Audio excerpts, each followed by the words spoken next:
चला आज बनवूया एकदम हेल्दी टेस्टी भरपूर असे व्हेजिटेबल्स घातलेले मस्त असे कलरफुल कबाब। बनवायला खूप सोपे आहे आणि हेल्दी तर आहेच आहे। लहान मोठ्यांना सुद्धा आवडतील असे हे कबाब तुम्ही मुलांना शाळेच्या टिफिनवर देऊ शकता किंवा नाश्त्यासाठी तर अगदी परफेक्टच आहे। तर हॅलो हाय नमस्कार, मी मंगल, वेलकम टू माय चॅनल। तर हे कबाब बनवण्यासाठी आपल्याला पॅन मध्ये तेल घालायचे। आवडणाऱ्या सगळ्या भाज्या आपल्याला कापून घ्यायच्या आहेत। कापलेल्या भाज्या तेलामध्ये घालायच्या। त्यामध्ये मी घातलेली आहे एक मोठी वाटी फ्लावर, एक मोठा कांदा बारीक बारीक कापलेला, त्यानंतर 1.5 ते 2 गाजर मी इथे बारीक बारीक कापून घेतलेले आहेत, ते सुद्धा घातलेले आहेत। आता हे चांगले परतून झाले की त्यामध्ये घालायची गरजेनुसार हिरवी मिरची आणि शिमला मिरची सुद्धा सोबतच घालून घ्यायची।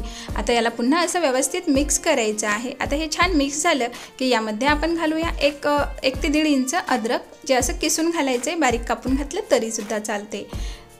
त्यानंतर आपण यामध्ये थोडंसं अगदी याला ओलसरपणा यावा आणि आपल्या ह्या भाज्या व्यवस्थित आपल्याला पाहिजे तेवढ्या कुक व्हाव्यात म्हणून थोडंसं मीठ घालायचं। त्यानंतर गरम मसाला, चाट मसाला, जिरे पावडर घालायची।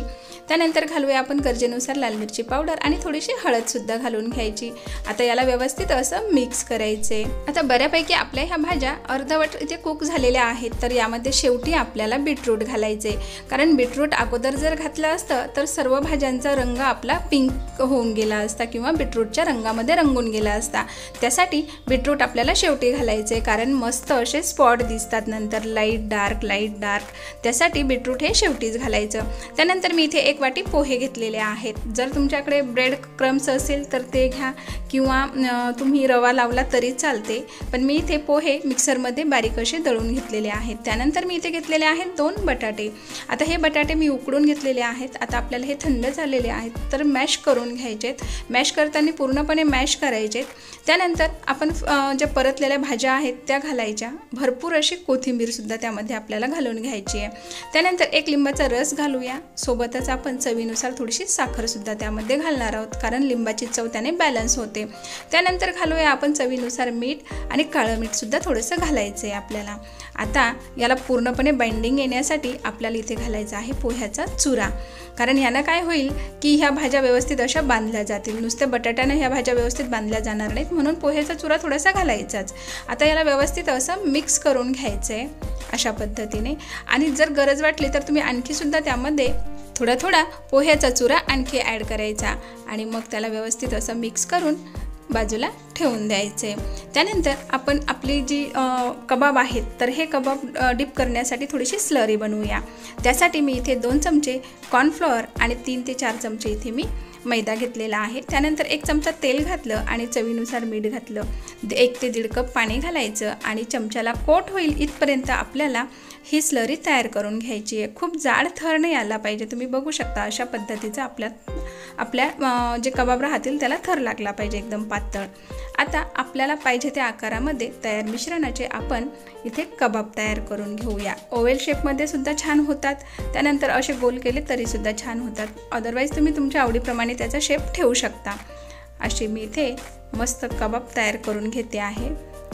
तुम्ही बघू शकता किती सुंदर असा रंग आलेला आहे आपल्या कबाबला आणि बनवायलाही एकदम सोपे आहे। चवीला तर खरंच सांगते, खरंच खूप अप्रतिम लागतात।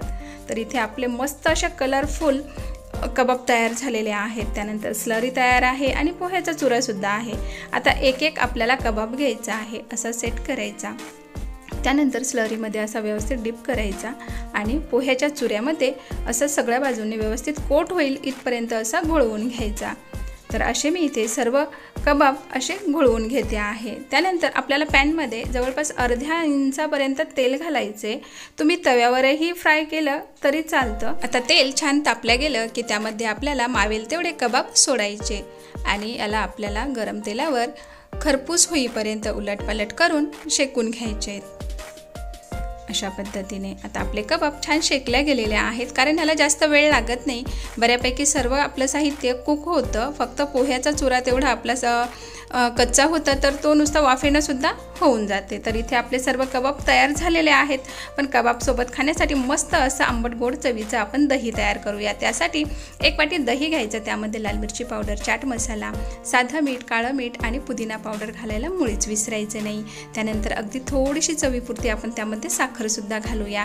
त्याला मस्त असं फेटून घ्यायचं अशा पद्धतीने, म्हणजे आपल्या इथे आंबट गोड दही कबाबसोबत खाण्यासाठी तयार झालेला आहे। तर हे कबाब तुम्ही दहीसोबत खाल्ले तर खूप छान लागतात। त्याहीपेक्षा तुम्हाला आणखी पोटभरीचं जर पाहिजे असेल तर मस्त आपल्या घरामध्ये जी चपाती असते ना ती घ्यायची, त्याला असं सॉस लावायचा, त्यावर बारीक कापलेली पत्ताकोबी आणि स्प्रिंग अनियन नसेल तर तुम्ही साधा आपला कांदा घातला तरी चालते। त्यानंतर आता बनवलेले हे आपले कलरफुल असे कबाब घ्यायचे, मध्ये कट करायचं त्याला। वाव, आता हे अशा पद्धतीनं सेट करायचे। त्यावर आपण थोडंसं घालूया कोथिंबीर, त्यानंतर घालूया मस्त बारीक पातळ कापलेला असा गाजर, जर बीटरूट घालायचं असेल तरीसुद्धा घालू शकता। त्यानंतर तयार केलेली दहीवाली चटणी आणि याला व्यवस्थित असं रॅप करून घ्यायचं। मसाले सगळे असे व्यवस्थित आतमध्ये सेट करायचे। त्यानंतर असा रोल तयार करायचा आणि हा रोल मधोमध असा कापून घ्यायचा आणि मग मस्त एन्जॉय करायचं। टिफिनवर घेऊन जा किंवा घरी नाश्ता करा, एकच नंबर लागणार। तुम्हीसुद्धा असे व्हेज कबाब आणि व्हेज कबाब रोल नक्की बनवा। नक्कीच मी बनवलेले तुम्हाला ही रेसिपी आवडली असेल तर लाईक, शेअर, सबस्क्राईब करायला विसरू नका। त्याबद्दल तुमचे खूप खूप धन्यवाद।